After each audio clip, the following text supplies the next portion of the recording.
क्या आप जानते हैं ज़ारा, पुल्स एंड बेयर और यूएस पोलो जैसे बड़े बड़े ब्रांड्स स्टोर पर मिलने वाले कपड़े पाकिस्तान में तैयार होते हैं? नहीं? तो स्केल के इस एपिसोड में हम आपको बताएंगे कि किस तरह एक छोटी सी कंपनी आज दुनिया के बड़े स्टोर्स को सप्लाई करने वाली कंपनी बन चुकी है। ये काम कैसे हो रहा है और इसकी सक्सेस जर्नी क्या है? आइए चल के देखते हैं।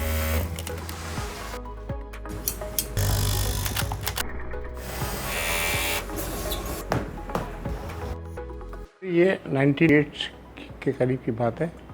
मैं उस वक्त इंजीनियरिंग में पढ़ रहा था, बल्कि पास आउट हुआ था।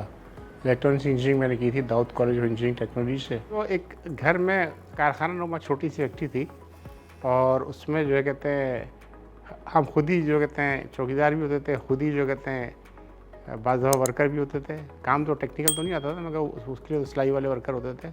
मगर बहुत सी चीज़ें पैकिंग भी खुद की है, बाज़ दफ़ा शिपमेंट जाने की उसमें परेशानी में तो खुद ही होते हैं, अकाउंटेंट भी होते थे, खुद ही मर्चेंडाइजर भी होते थे बाज़ दफ़ा। तो शुरू में तो ज़ाहिर है ये सब चीज़ें आदमी को करनी पड़ती हैं, तो सारी चीज़ें खुद ही देखा करते थे। स्टाफ भी बहुत कम होता था, मगर ये कि 10, 12, 15, 20 कारीगर हुआ करते थे जो कहते हैं सिलाई करते थे, कुछ प्रेस करते थे, कुछ पैक करते थे। उस तरह से वो सिलसिला चलता रहा।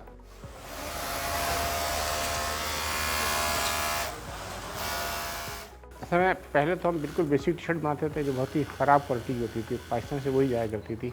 लोकल मशीनों पर नेट होती थी, 4-4 इंच श्रिंक हो जाती थी मौसम चेंज हो तो मतलब।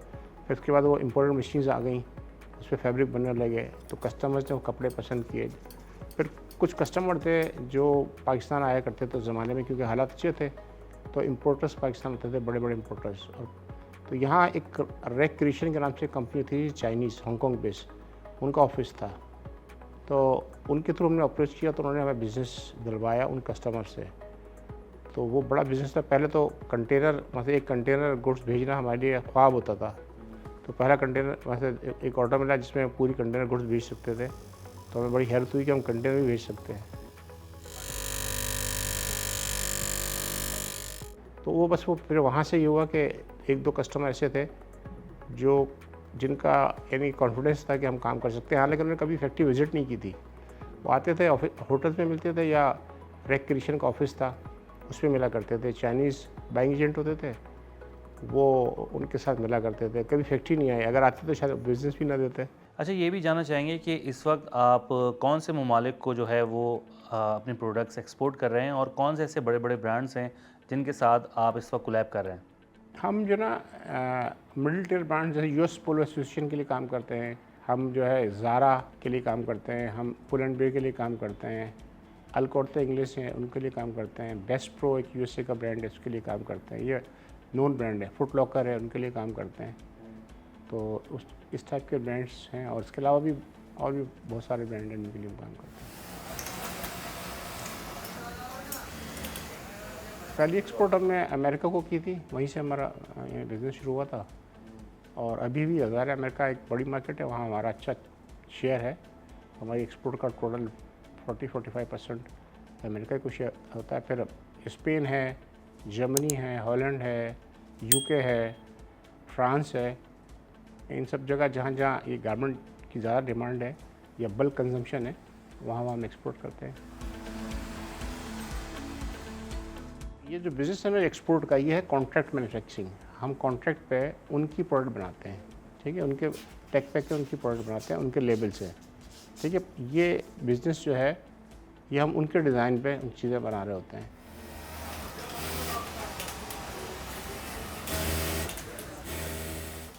अच्छा, दुनिया भर में ब्रांडिंग का बड़ा ट्रेंड है और हमने देखा कि बहुत सारे ब्रांड्स जिनके साथ आप काम कर रहे हैं उन्होंने भी बहुत काम किया है।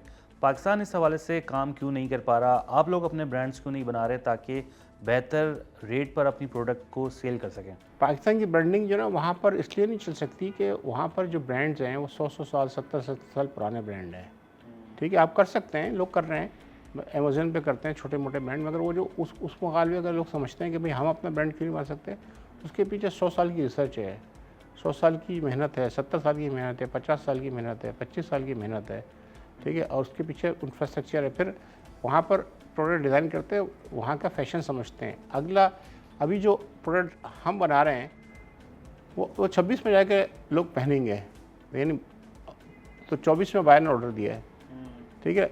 तो यानी वो इतना एडवांस चल रहे होते हैं अपने सीज़न से, हर सीज़न के कलर अलग होते हैं, हर सीज़न की जो कहते हैं रिक्वायरमेंट अलग होती है, फैब्रिक्स अलग होते हैं, तो वो उससे बहुत आगे होते हैं।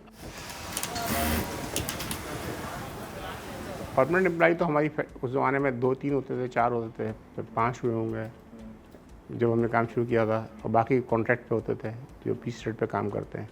तो वो ज़ाहिर इनिशियल स्टेज थी। अब माशाल्लाह हमारे पास 2-3 हज़ार एम्प्लॉय होते हैं जो जॉब कर रहे होते हैं। बाकी एंसिलरी इंडस्ट्री भी चल रही होती हैं।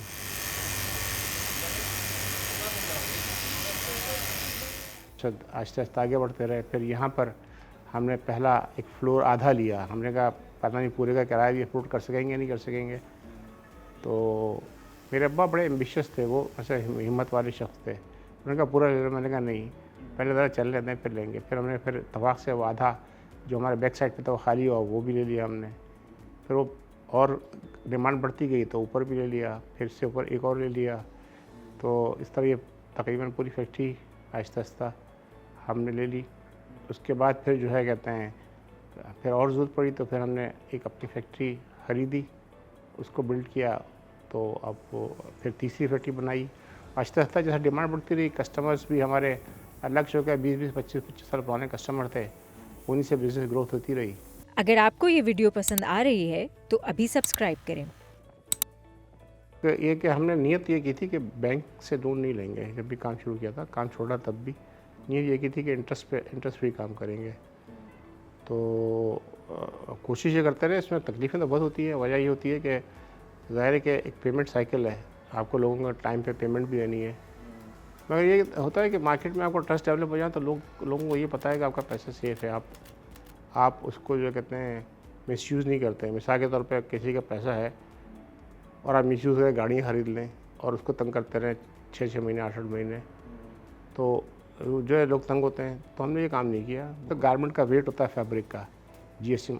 आप उसमें अगर ये कमिट करते हैं कि मैं 200 जीएसएम कपड़ा दूंगा, अब उसमें आप जानबूझ के अगर डंडी मारते हैं, गलती हो जाए एक अलग बात है, तो फिर आप गुनहगार भी हैं। तो जब आप इन सब चीज़ों का ख्याल रखते हैं तो कस्टमर का ट्रस्ट डेवलप होता रहता है कि यार ये मतलब यहाँ से ये गलती नहीं होगी। क्वालिटी की तो गलतियाँ होती रहती हैं क्योंकि इसमें इन्वॉल्व जो है ना बहुत सारे लोग होते हैं। एक गारमेंट सीने में 20-25 लोग वैसे इन्वॉल्व होते हैं, कभी 45 लोग इन्वॉल्व होते हैं, ठीक है। उसको प्रेस पैक करने में आगे और 10-15 लोग इस्तेमाल होते हैं। पाकिस्तान में जो नेटवेयर में सबसे ज़्यादा जो है फ्लीस बनता है, जैसे फ्लीस हुडीज़ कहलाते हैं, जॉगिंग्स पैंट होती हैं, जिपर जैकेट्स होती हैं, स्वेट शर्ट्स होती हैं। सबसे ज़्यादा तो पाकिस्तान से ये आइटम जाता है क्योंकि ये पाकिस्तान से कंपैरेटिवली बांग्लादेश के मुकाबले में सस्ता पड़ता है।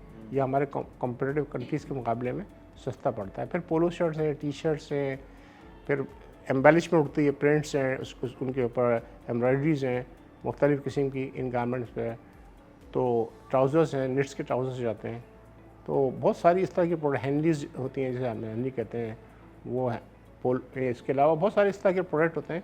सिमिलर भी होते हैं, हर बाहर की कुछ सिमिलरिटी होती है मगर कुछ डिफरेंट उसमें डिफरेंस भी होता है।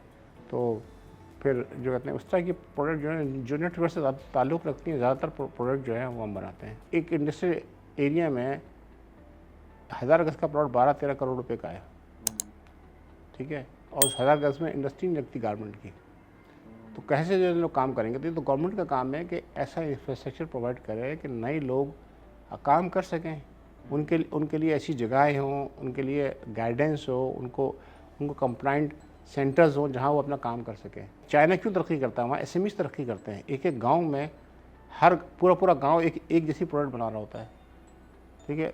वही कि एक गाँव की टोटल एक्सपोर्ट पाकिस्तान की एक्सपोर्ट से ज़्यादा होगी छोटे गाँव की।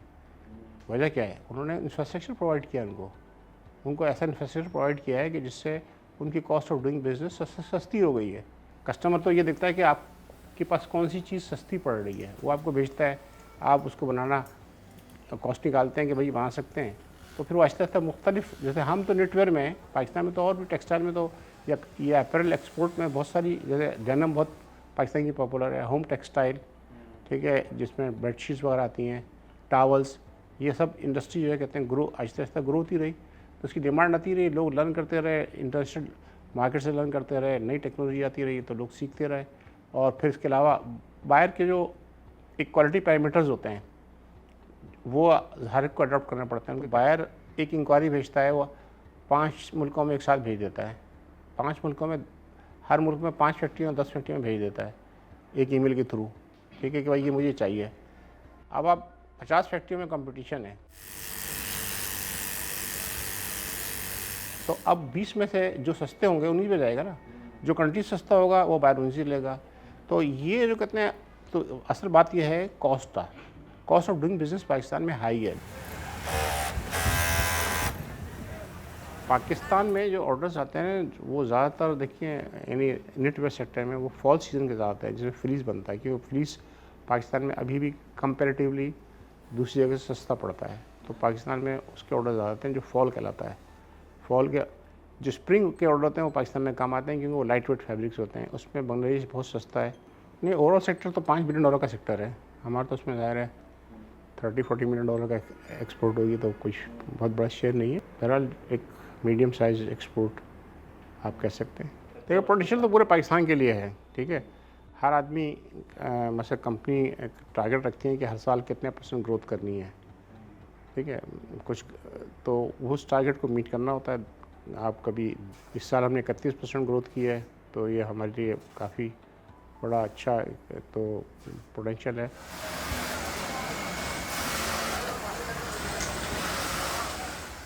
यहाँ पर यूथ अवेलेबल है, लेबर फोर्स अवेलेबल है। आप अब गवर्नमेंट उसको किस तरह देखें ना, अगर हम अपनी लेबर फोर्स की महंगा कर दें, अगर इन्फ्लेशन हो, महंगाई हो, तो ज़ाहिर ला महारा तनख्वाहें बढ़ेंगी, ला महारा लोगों की ज़ाहिर गुजारा तो नहीं होगा ना, तो तनख्वाहें बढ़ेंगी तो कॉस्ट बढ़ेगी।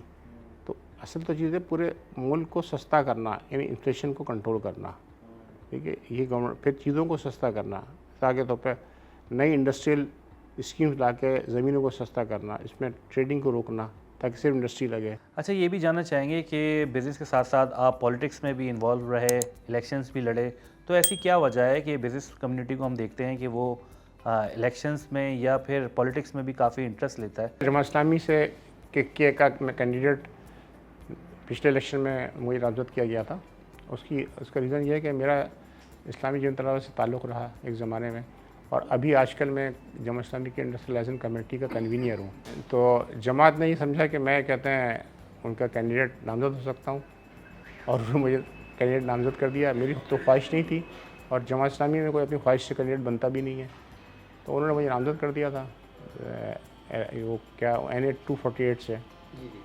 तो बस वो इलेक्शन फिर हमने लड़ा, और इलेक्शन का रिज़ल्ट तो आपको पता है कि ये पूरा इलेक्शन इस दफ़ा जिस तरह से हुआ है और रिज़ल्ट जिस तरह से आए, तो वो सबको पता है।